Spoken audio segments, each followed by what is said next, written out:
you heard the term quiet luxury? It was making the rounds last year in social media, promoting lifestyles of lavish spending, and trends have done a full 180 in 2024. Now all the buzz is about loud budgeting. So what does this mean, and what does it mean for you?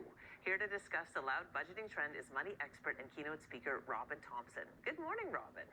Good morning, Crystal. How are you? I am great today. So loud budgeting doesn't mean yelling. What exactly does loud budgeting mean? Yeah, I think some of us actually yell when it comes to our budgets, right? I think that actually does happen. But the premise of this is certainly not yelling. It's really about loud budgeting. So what this means is to be open and honest and fully self-expressed when it comes to your money and how you're spending your money.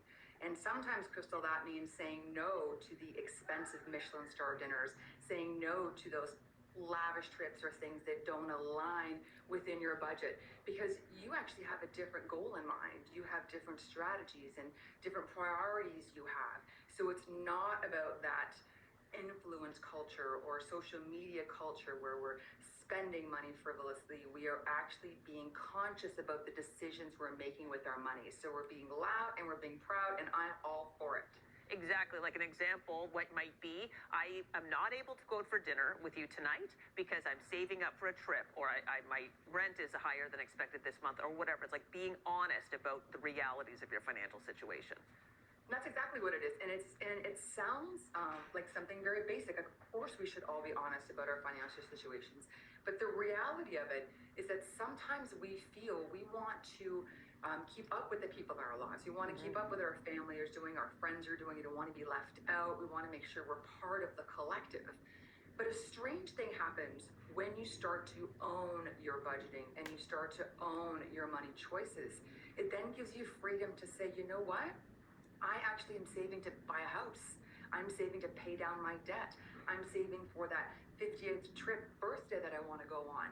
So it actually becomes something that is bigger than that everyday spending on social media or things that maybe not provide that much value to you, because it is about you aligning with yourself, with your goals.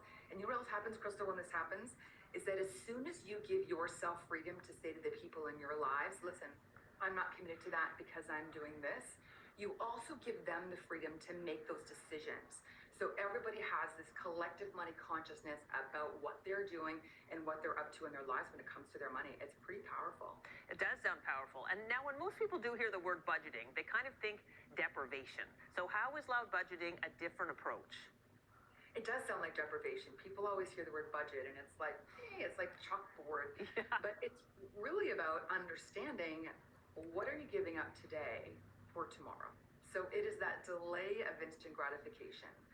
So when you're thinking about what your goal is, it has to be bigger than that shiny toy or shiny object that's sitting right in front of you. It is not about deprivation.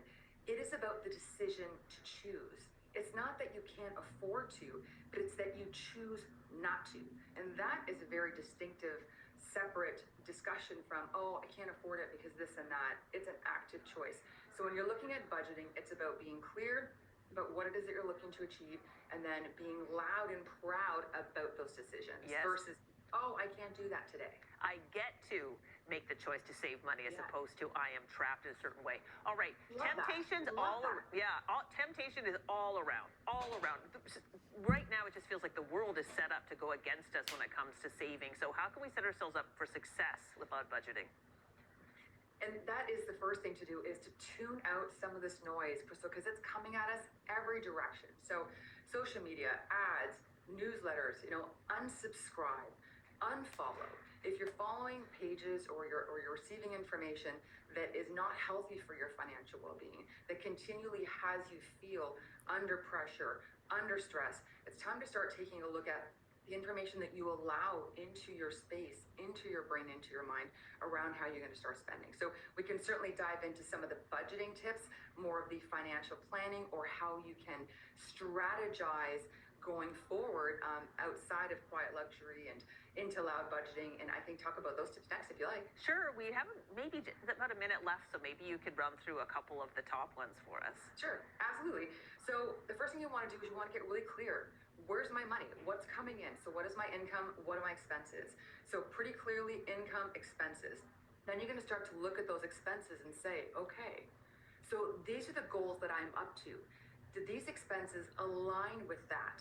Does this make sense relative to, I want to buy a house, I would like to go on holidays, I would like to send my kids to school, I would like retirement. So you need to go back and understand, what am I spending my money on? Does it align with where I'm going?